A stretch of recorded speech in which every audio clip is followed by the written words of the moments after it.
Hello and welcome to Star Trek Picard, Season 1, Episode 2, Maps and Legends Review. I just finished watching this episode about 5 minutes ago. You probably hear some dogs outside because my neighbors just got home and their dog likes to bark a lot. But anyway, guys, I love this episode much better than the pilot, but the pilot was pretty good. I would probably give this one an 8.5 out of 10. So far, Star Trek Picard has started out really, really strong.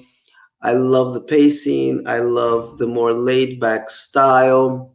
It's definitely a lot of table setting, and it's taking its time with this table setting, but I feel like a really good meal is going to be coming out of this.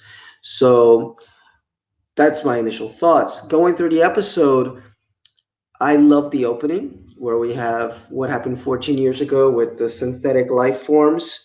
As you can see here, the synth went nuts. I love the makeup, love the way that they did the voice work. I thought it was very mature for Star Trek. I like that they're updating it obviously for today's audience. Like when he blasted a hole through the people inside of the facility, I thought it was incredible. Like right here when he's doing his attack and he crushes the guy's neck and then boom, just blasts a hole through them. Great special effects and very vicious. We can probably play that, but I have to turn off the sound so that I don't get any copyright. Look at that. Isn't that cool?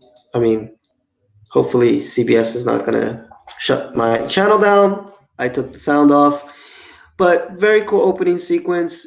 Put me in the right mood.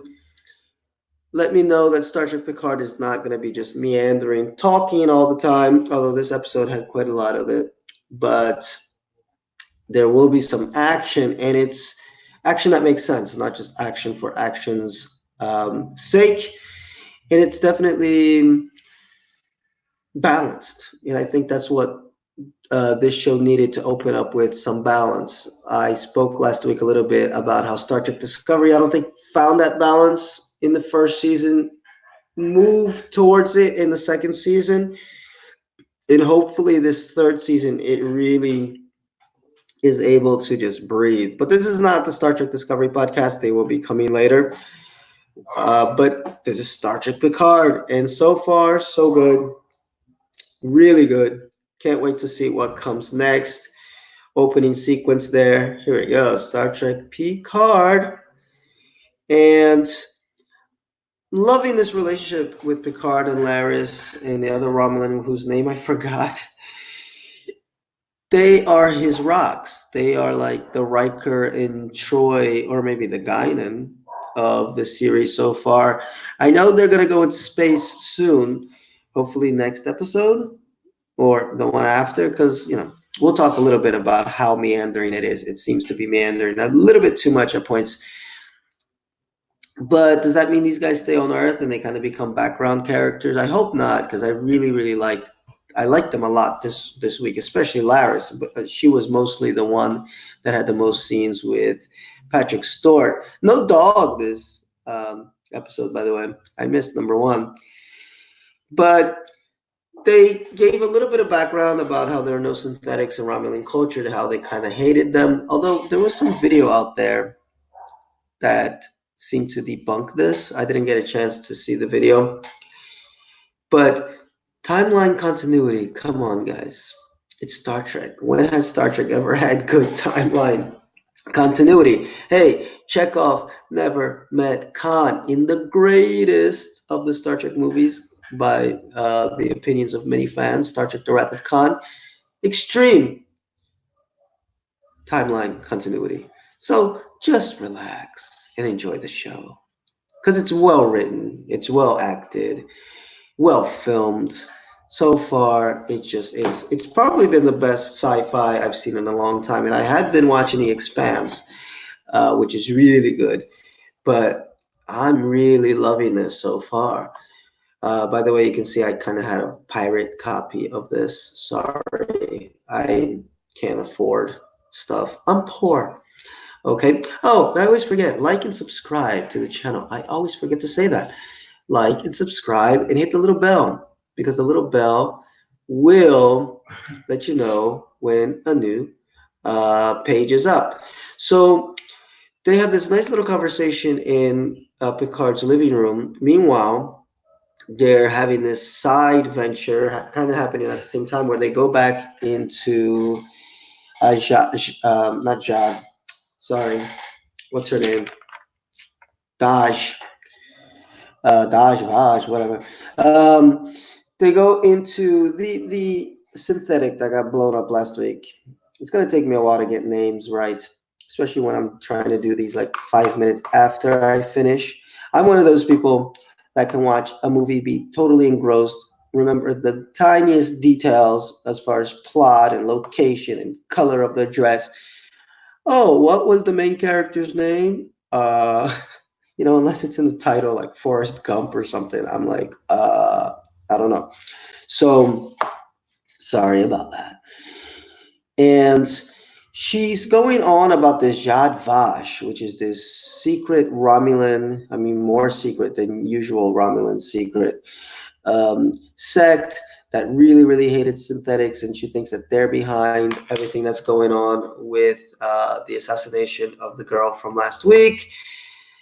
Problem with this scene, as you can see, it starts what, 8:24.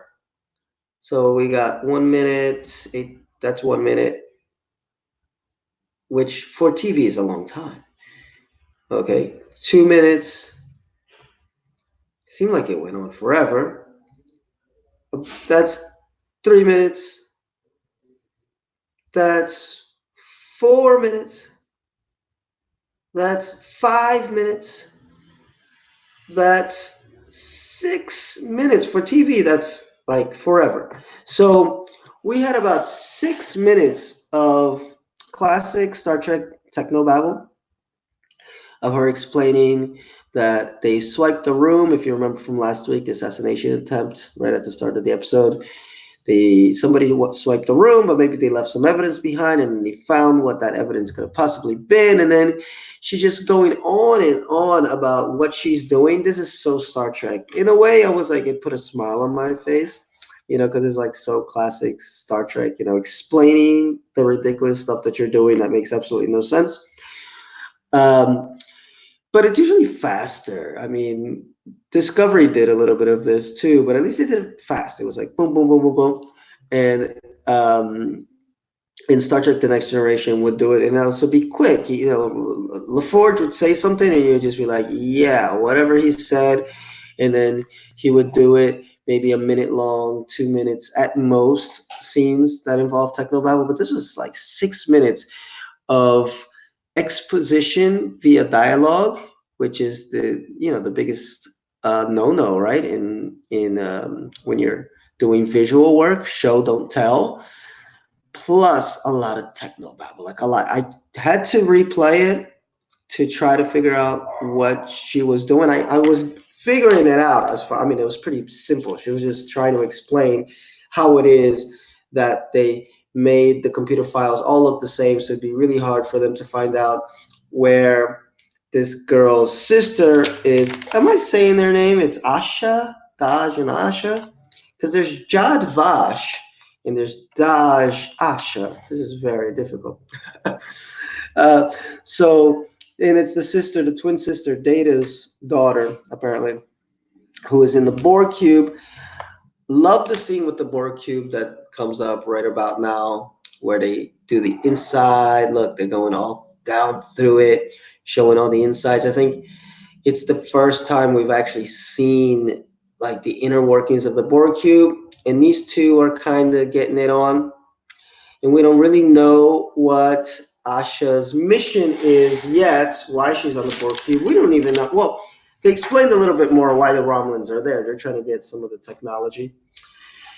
But we don't know exactly how it is that this Borg cube became a relic. That's what they're calling it. We don't know exactly how it landed, where it is in space, how the Romulans have it, or even if Starfleet knows that the Romulans have it, and why or how they're getting people to work on it. But it's not something that is done like all these I don't knows are good I don't knows. It's like I want to watch the next episode.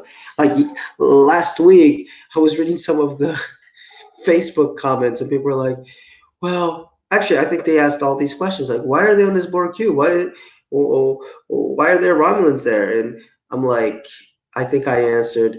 I think you can watch the next episode. I think that's why these questions are there, so you keep watching the series, right? We find out that Picard has a little bit of a brain issue, which gives him bad dreams.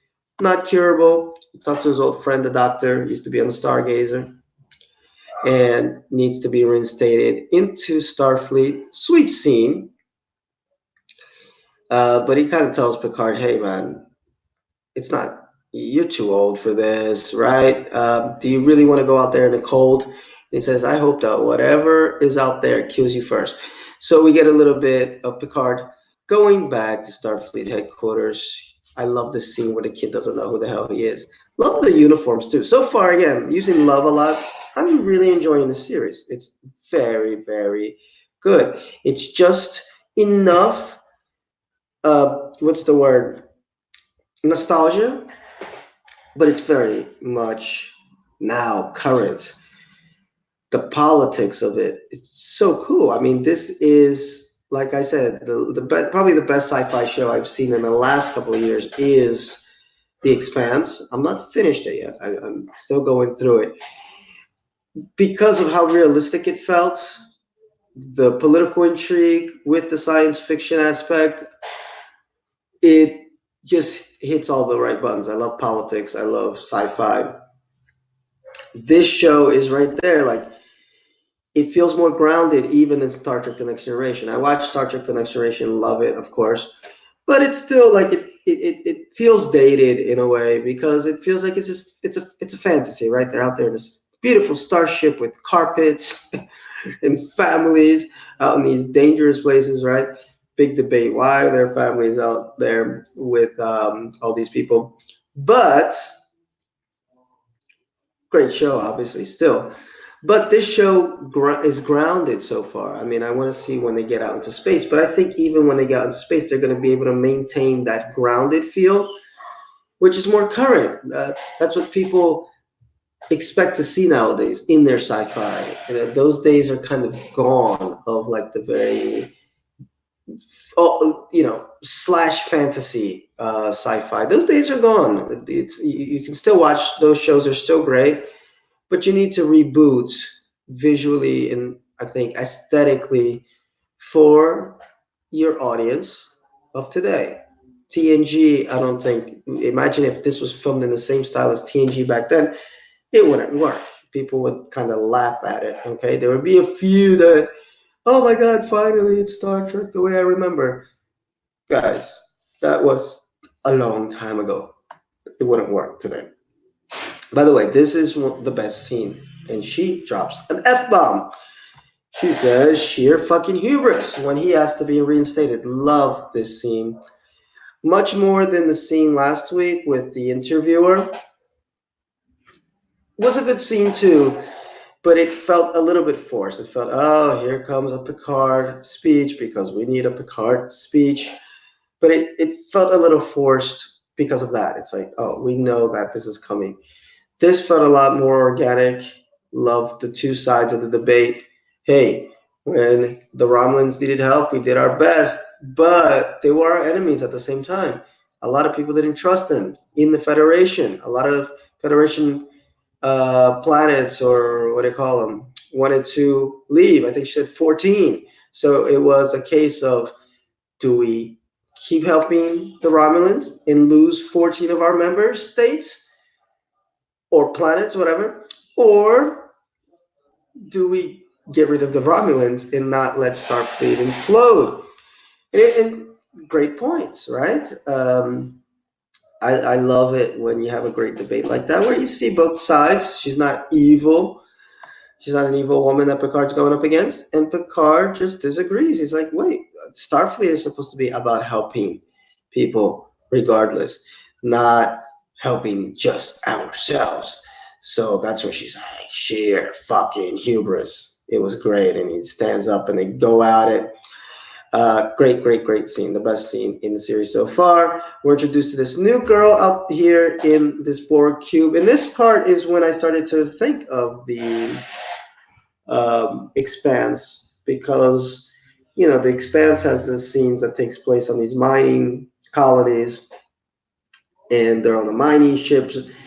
So it's not pretty, it's gray, it's dark, and this reminded me a lot of it. Just a little softer, a little easier to comprehend, maybe sometimes. So I said, if they're on that, that's a good comparison to be compared to the Expanse. Definitely a good comparison. And we find out a little bit more. A little Romulan here with a nice hairdo gives a cool speech about, look, we're here to extract information, but there's still parts of this Borg cube that could be dangerous. If you don't think, if something has not been marked benign, consider it malignant. Okay? You just don't know.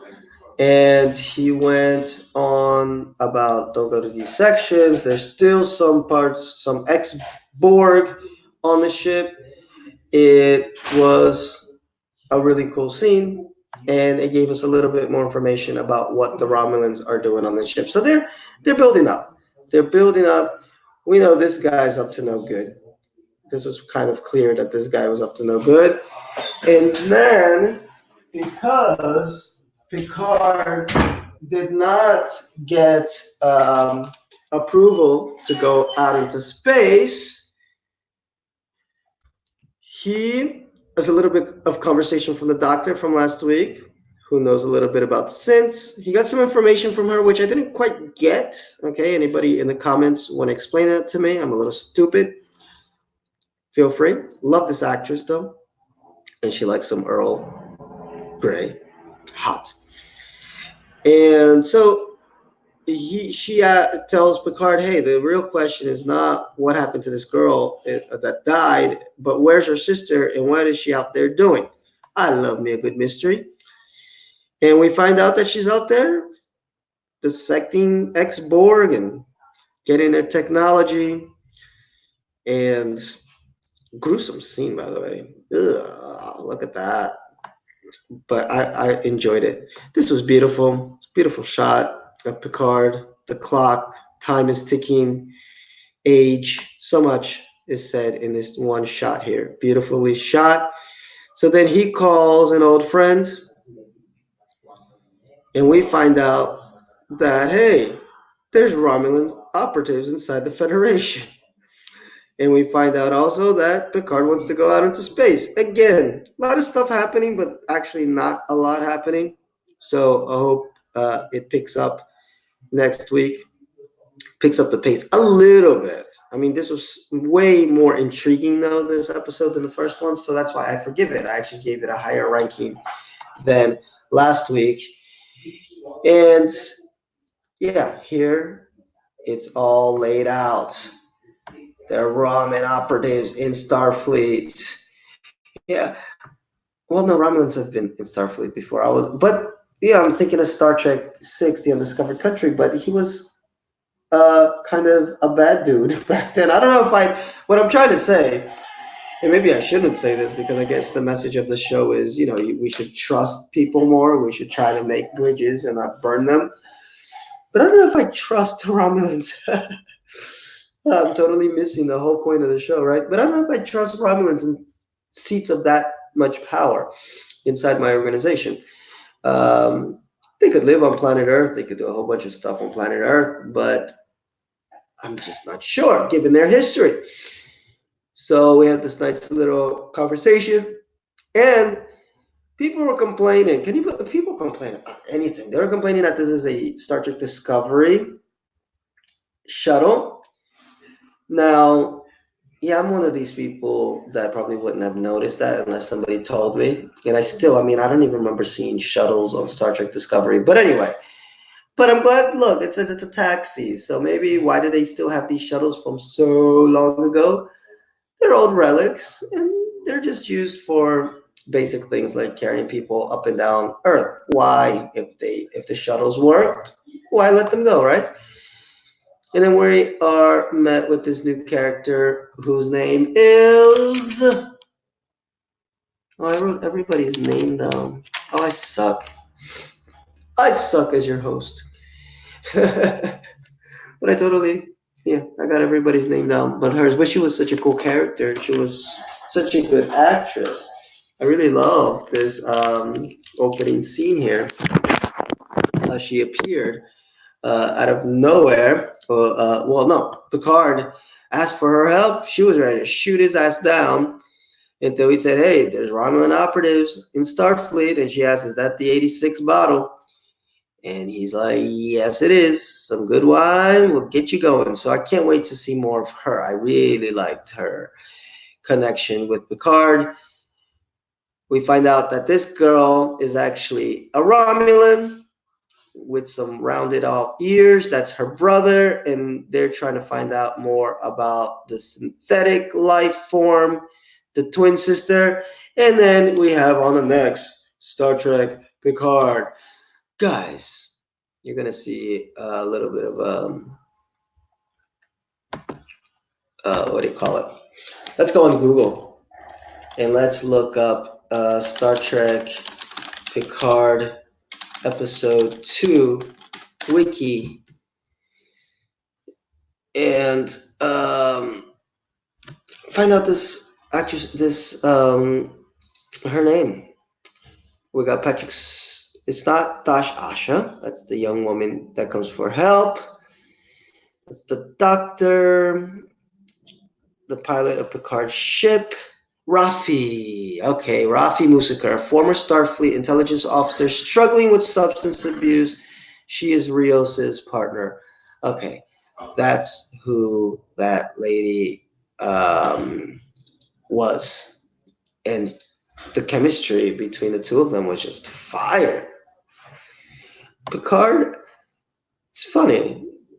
Uh, uh, it seems that Patrick Stewart has really good chemistry with black women because remember Alfred in Star Trek First Contact? Obviously, Whoopi Goldberg. I'm trying to like pause this right when Star Trek Picard comes on. Oh, there you go. That's about as good as I can get it. He had really good chemistry, obviously, with Whoopi Goldberg, Alfred Woodard in Star Trek First Contact, and with this lady. My goodness, just instant of all the characters I've seen so far. I mean, he was really good with Laris too, so maybe he's got a thing with women. Uh, anyway, guys, I'm not gonna go on much longer. I just want to say, great episode. Can't wait till next week. I'm a little bit under the weather. Not so much. Just started work again. I work at a high school, and these kids are disease bombs. But can't wait to see what's on the next Star Trek Picard and wait for them to get out into space. I mean, it is Star Trek. As much as I'm enjoying the planetary intrigue, and there's a whole lot of intrigue on this show so far, it is Star Trek. We do need to be out in the stars at some point, not just looking up at them and thinking about getting up there. But at the same time, so cool to actually see Picard go through the motions, because back in the 90s, it was Stardate, whatever. We're orbiting this planet and episode starts. Boom, first act, something's got to happen before that first commercial break to let us know the crew is in danger. This is taking its time, and it's fitting very well. Picard is fitting very well into the modern mold of television, and I'm guessing this show is going to be a big success. Can't wait for season 2. I mean, they already established there will be a season 2. In other news, I think they began filming Section 31, which I can't wait to see. That'll be really cool. And I'm sure plenty of people are going to complain about that because it's going to be too dark and too this. But hey, I love that now we have this expanded Star Trek universe, and we're just seeing what goes on in this universe. Some things are a little brighter, some things not so much. Can't wait for Discovery, or will be out in the future where no man has gone before time wise. So there's a whole lot to enjoy right now as a Star Trek fan. Obviously, not everything is for everyone. Even when the original shows were out, I mean, Enterprise, DS9, Voyager, and TNG, and TOS, if you want to go there. Not everybody loved those episodes, those shows either when they were out, and that's fine. That's fine to like DS9 but think Voyager was dumb, or really love Voyager and not be a big fan of Enterprise. Or I know people that think Enterprise is the best one and TNG is boring. So there's a little bit of Star Trek for everybody. That's how I'm going to end this. Thank you so much for watching. I will see you next week, same time, same place. Don't forget to like and subscribe and hit that little bell button. And I'm going to stop sharing the screen and give you guys a good night. That's me with my crazy hair. Bye bye.